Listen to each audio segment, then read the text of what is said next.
பீகாரின் தர்பங்காவில் உள்ள ஒரு முக்கிய தொகுதிதான் அலிநகர். இந்த ஒரு தொகுதி தற்போது 25 வயது பெண்ணால் உலக அளவில் ட்ரெண்டிங் ஆக உள்ளது என்றால் நம்ப முடிகிறதா?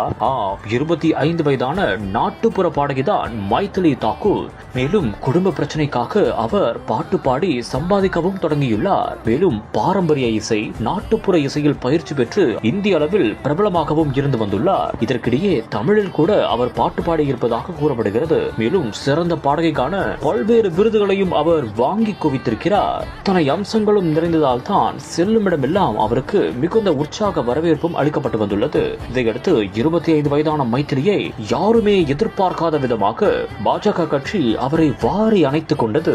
மேலும் கட்சியில் இணைந்த ஒரே நாளில் அவர் வேட்பாளராகவும் உயர்ந்தார் என்றும் கூறப்படுகிறது. மேலும் பாஜக கலாச்சார தூதர் என்ற பெயரையும் பெற்றிருக்கிறார் மைதிலி. இந்த ஒரு நிலையில்தான் ஆர்ஜேடி கட்சியைச் சேர்ந்த 63 வயதான வினோத் மிஸ்ராவை எதிர்த்து தற்போது களம் கண்டு அரசியல் வரலாற்றையே மாற்றி எழுதியிருக்கிறார்.